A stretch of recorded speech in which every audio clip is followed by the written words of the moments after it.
Bilawal Bhutto foreign minister रह चुके हैं, वो कह रहे हैं कि रात के अंधेरे में क्यों मारा? रात के अंधेरे में तो चोर आके मारते हैं। इसीलिए जयशंकर जी ने बताया कि हम चोरी छुपे नहीं, सीना जोरी के साथ मार के आते हैं।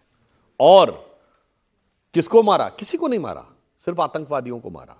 जो रक्षा मंत्री जी ने अपने वक्तव्य में बोला था श्रीनगर में, उन्होंने रामचरितमानस की सुंदरकांड की वह चौपाई कोट की थी कि जब अशोक वाटिका को उजाड़ा गया और हनुमान जी आए रावण के सामने, उन्होंने पूछा तुमने ऐसा क्यों किया? तो उन्होंने कहा जिन मोहि मारा तिन मोहि मारे, तही पर बांधे तने तुम्हारे। मैंने सिर्फ उनको मारा है जिन्होंने तुमको मारा है। जिन्होंने हमको मारा उनको मैंने मारा, जिन्होंने नहीं मारा उनको मैंने कुछ नहीं किया। अब एक और बात बताऊं, जो लोग कहते हैं ना थोड़ा रुके क्यों, अब देखिए रामायण से ही आप शिक्षा लीजिए। जब लंका दहन करके आए हनुमान जी और अशोक वाटिका उजाड़ के, तो हनुमान जी में ही शक्ति थी कि वही सब पूरा काम निपटा सकते थे। और ये सत्य भी है। जब सीता जी के सामने वो आते हैं और वो कहते हैं कि बस हम 1 महीने में आपको ले जाएंगे, तो वो कहती हैं कि भाई तो राक्षस तो बहुत बलवान है, बानर तो सब तुम्हारी तरह हैं। वो कहती है ना, है सुत कपि सब तुम्हें समाना, जात उधात अतिभट बलवाना, मोरे हृदय परम संदेहा। तो हनुमान जी क्या कहते हैं, सुनि कपि प्रकट कीन निज देहा। फिर वो देह क्या दिखाई थी, कनक भूधरा कार शरीरा, समर भयंकर अति बलबीरा। पहले दिखा दिया और फिर जानते क्या आखिरी वाक्य क्या बोला था, अब ही मां तुम्हें जाऊं लेवाई, अभी ले जा सकता हूं लंका को नष्ट करके, प्रभु आयसु नहीं राम दोहाई। इससे हमारे प्रभु का, हमारी सेना का यश नहीं बढ़ेगा। तो हम सब कुछ अभी कर सकते थे, पर हमें यश भी पाना है, विजय भी पाना है। और जो मोदी जी ठंडे दिमाग से काम कर रहे हैं, देखिए आप सबने सुना होगा कि सिंध में, पाकिस्तान के सिंध में, शायद कल की बात है या परसों की बात है, वहां के होम मिनिस्टर का घर जला दिया गया। वहां का मिलिट्री का कॉन्वॉय रोक लिया गया। वीडियो अवेलेबल है जिसमें वो कह रहे हैं कि हम दुश्मन से लड़ने जा रहे हैं। वो कह रहे हैं दुश्मन तो तुम हो। वहां ऐसे नारे लग रहे हैं, कल बना था बांग्लादेश, आज बनेगा सिंधु देश। क्यों? आपको कारण पता है? कि जो पानी रोका है ना, पानी रोकने से क्या हुआ है, अब उसमें एक बहुत टेक्निकल बात, लोग कहते हैं साहब डैम नहीं बना है। बिल्कुल डैम नहीं बना है, मगर इंडस सिटी में एक और काम यह किया है कि हाइड्रोलॉजिकल डाटा देना बंद कर दिया है। यानी अब कितना पानी है पहले बताते थे, बताइए अजीब बात है, हम क्यों बताएं हमारे यहाँ कितना पानी है। तो अब कभी 55 मीट्रिक टन हो जाता है, कभी 9 पे आ जाता है। तो अब क्या हो रहा है, पानी थोड़ा वहां कम हुआ है। तो जो एक नहर बन रही है पाकिस्तान के पंजाब में, जिससे कि सिंध में और कम पानी जा रहा था, उससे सिंध में रिएक्शन हो गया है कि हमारा बिल्कुल ही पानी काट लेना चाहते हैं, वैसे ही पानी कम हो गया है। तो अब इसे कहते हैं दिमाग से प्रयोग करना। और इसीलिए मैं एक पंक्ति में कहूंगा कि दरिया का सारा नशा उतरता चला गया। तो मोदी जी ने किया, पानी कम हो रहा है ना, दरिया का सारा नशा उतरता चला गया, तू मुझको डुबाता रहा और मैं उभरता चला गया। और पाकिस्तान की सेना के लिए इसकी आगे की लाइन है, वो पैर भी तो झूठ की करता चला गया, बस उसका चेहरा उतरता चला गया। सुधांशु जी, पाकिस्तान की सेना तो ये कह रही है, उनके प्रवक्ता ने कहा कि तुमने हमारा पानी रोका तो हम तुम्हारी सांसें रोक देंगे।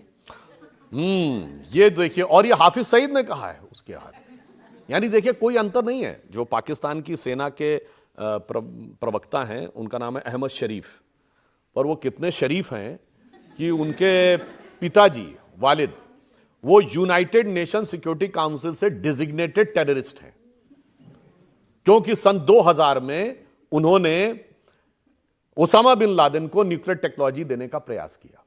अब आप सोचिए, ये जो पाकिस्तानी वर्दी है, इसकी वल्दियत में कितनी दहशतगर्दी है। अब आप समझिए। और एक और मैं गंभीर बात बताना चाहता हूं, एक किताब है न्यूक्लियर जिहादिस्ट, जो अमेरिका के असिस्टेंट डिफेंस सेक्रेटरी है, तो उनका नाम था डगलस फ्रांट्स, FRANTZ, और कैथरीन कॉलिंस। इन दोनों ने किताब लिखी। किताब 2007 में लिखी गई। एक चैप्टर नंबर 5 है, पेज नंबर 40 के ऊपर पूरा चैप्टर ही है द पाकिस्तान पाइपलाइन, कि किस ढंग से पाकिस्तान से हो रहा है। तो वहां की सेना के बारे में जो स्थिति है, मतलब ऑन द लाइटर नोट में कहूं, जिससे कोई गलती ना हो भगवान, जिससे गलती हो जाए वो इंसान, जो जानबूझ के गलती करे वो बेईमान, और जो गलती पे गलती करके पिटाई पे पिटाई झेलता रहे वो पाकिस्तान है। लेकिन सुधांशु जी, उन्होंने काफी प्रोपेगेंडा किया है, बहुत सारे वीडियोस स्काई न्यूज़ पर भी, दुनिया के बड़े बड़े चैनल्स पर वीडियोस दिखाए कि कैसे उन्होंने भारत के एयरबेसेस को डिस्ट्रॉय किया, कैसे उनके मिसाइल्स सिरसा तक आ गई। इस बारे में दो बातें हैं। देखिए वो कैसा बढ़िया प्रोपेगेंडा सिस्टम। उन्होंने कहा था भारत की एक वुमेन एयरफोर्स पायलट को उन्होंने अरेस्ट कर लिया। पीटीवी ने कहा कि source is sky news, sky news ने कहा सोर्स इज पीटीवी। और लास्ट में जब पाकिस्तान की आर्मी की प्रेस कॉन्फ्रेंस में कहा गया तो उन्होंने कहा नहीं, ऐसा कुछ नहीं है। दुख की बात यह है कि आज पाकिस्तानी मीडिया में भारत के कई नेताओं, कई यूट्यूबर्स, कई सो कॉल्ड इन्फ्लुएंसर्स के बयान कोट किए जा रहे हैं, सुर्खियां बने हुए हैं, पाकिस्तान की संसद में कोट किए जा रहे हैं, पाकिस्तान की मिलिट्री की ब्रीफिंग में उनका रेफरेंस दिया जा रहा है। पाकिस्तान जो भारत के विरुद्ध डोजियर दिया था उसने, उसमें नेता प्रतिपक्ष राहुल गांधी जी के बयान को कोट किया। वो राहुल गांधी को कोट करके कह रहे हैं कि देखो, हमने हिंदुस्तान के 5 एयरफोर्स के प्लेन मार गिराए। आप लोगों ने शायद सुना होगा एक वर्ड 30 मार खां। तो 30 मार खां की कहानी सुनी है क्या है? 30 मार खां माना जाता है कि एक जनाब थे, वो कहते साहब ये 30 मार खां है, 30 मार। तो उन्होंने कहा 30 लोगों को एक साथ मार दिया था एक ही बार में। कहा हाँ, मगर वो 30 कौन थे? उन्होंने कहा साहब 30 मक्खियां मार दी थी, इसलिए 30 मार खां कहलाते हैं। तो मुझे लगता है जो पाकिस्तान का क्लेम है, अब एक फैक्चुअल बात कहता हूं, न्यूयॉर्क टाइम्स अखबार हमारे पक्ष में तो नहीं लिखता है। आज तक उसके ज्यादातर जो राइट्स अप हैं वो हमारे अगेंस्ट में है। 14 मई का न्यूयॉर्क टाइम्स जाके देख लीजिए, उसने साफ साफ कहा है कि जो भारत ने कहा है डैमेज करने के लिए, वो सैटेलाइट पिक्चर्स में डैमेज दिख रहा है। और जो पाकिस्तान ने क्लेम किया, उसने कहा था आदमपुर एयरबेस उड़ा दिया। वहां प्रधानमंत्री ने जाके देखा, उसने कहा F-400 भी उड़ा दिया, ये कर दिया, वो कर दिया, सारा का सारा इंटैक्ट दिख रहा है। तो जो न्यूट्रल ऑब्जर्वर्स हैं उन्होंने बताया है, मगर अब क्या बताएं, पाकिस्तान को इस मुगालते में जीते रहने की आदत है। भारत के ज्यादातर लोगों ने वो गीत जरूर सुना होगा, आओ बच्चों तुम्हें दिखाएं झांकी हिंदुस्तान की, इस मिट्टी से तिलक करो ये धरती है बलिदान की। ये 1954 की फिल्म है जागृति। इसकी नकल पे 1955 में पाकिस्तान में एक फिल्म बनी बेदारी, जिसमें हूबहू इन्हीं वर्डिंग्स का एक गाना बनाया गया, आओ बच्चों सैर कराएं तुमको पाकिस्तान की, जिसकी खातिर हमने दी कुर्बानी लाखों जान की। अब जाके चेक करिएगा, पाकिस्तान में ही उसकी पैरोडी बनी हुई है।